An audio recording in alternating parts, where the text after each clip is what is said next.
Vishnupriya and Prithvi. రంగమ్మా మంగమ్మా ఏ పిల్లడు పక్కనే ఉంటాడమ్మా పట్టించుకోడు.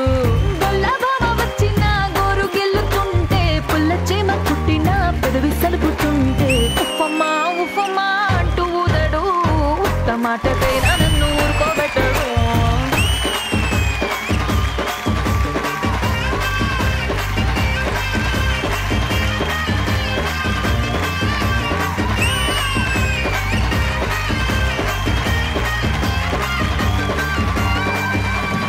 ఇంతకీ ఇది విలేజ్ అనగానే రామలక్ష్మి రంగస్థలంలో లేదు.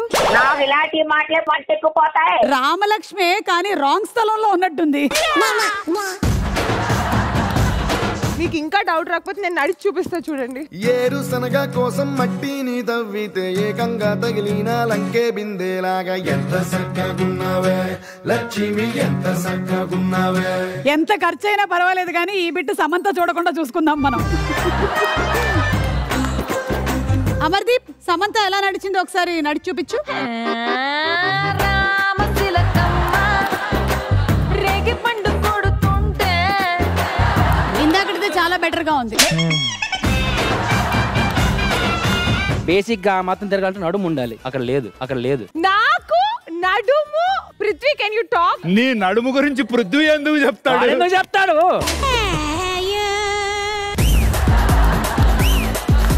ఇప్పుడు మీలో అయితే విలేజ్ స్టైల్ కొంచెం కనబడింది. పృథ్వీ అయితే గెటప్ వేసుకొని వచ్చాడు, ఒక స్టెప్ కూడా వేయలేదు. ఒక్కసారి ఆ పంచ మడత పెట్టి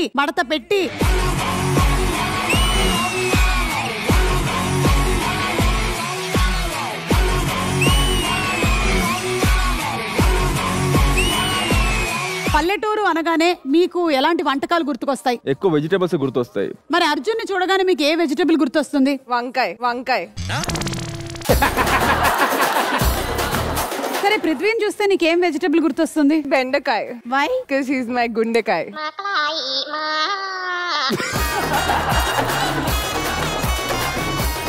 okay, welcome to the show. నేను ఇంతకన్నా నేనేం మాట్లాడలేను, పంపించేసేయడం బెటర్ అనిపిస్తుంది. వెళ్ళండి.